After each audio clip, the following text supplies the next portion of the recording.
Hello दोस्तों, नमस्ते, प्रणाम। मैं आपकी गुड़िया मौर्य और मेरे यूट्यूब चैनल पर आप सभी का स्वागत है। और मैं सावन का जरी गीत सुनाने जा रही हूँ। आप लोग जरूर सुने। अच्छा लगे तो लाइक करें, शेयर करें, सब्सक्राइब करें, कमेंट में जरूर बताएं।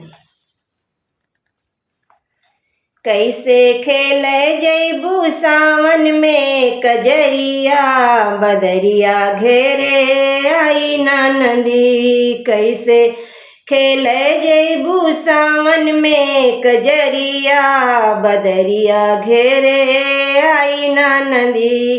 कैसे खेले जैबू सावन में कजरिया, बदरिया घेरे आई ना नदी। तू तो जाती हो अकेली, कौन संग ना सहेली। तू तो जाती हो अकेली, कौन संग ना सहेली। गुंडा रोक लिहले, गुंडा रोक लिहन तो हरी डगरिया, बदरिया घेरे आई ना नदी। गुंडा रोक लिहले तो हरी डगरिया, बदरिया घेरे आई ना नदी।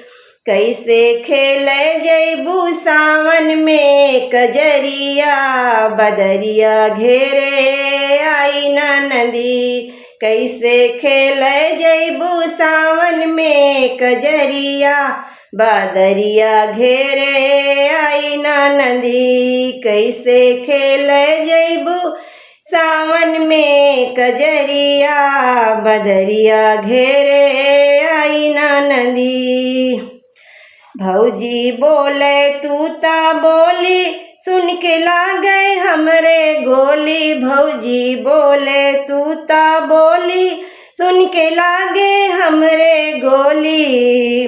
काहे पड़ल बाड़ू हमरी नगरिया, बदरिया घेरे आवे ना नदी।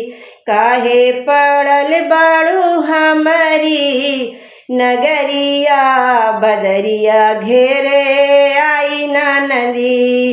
कैसे खेले जैबू सावन में कजरिया, बदरिया घेरे आई ना नदी। कैसे खेले जैबू सावन में कजरिया, बदरिया घेरे आई ना नदी।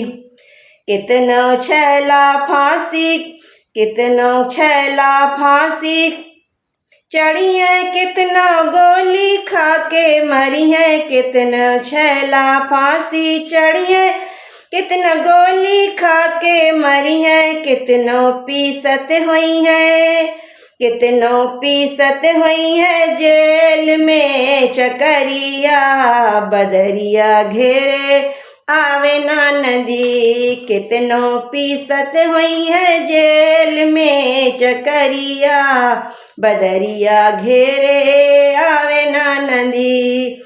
कैसे खेले जैबू सावन में कजरिया, बदरिया घेरे आवे ना नदी। कैसे खेले जैबू सावन में कजरिया, बदरिया घेरे आवे ना नदी। कैसे खेले जैबू सावन में कजरिया, बदरिया घेरे आवे ना नदी।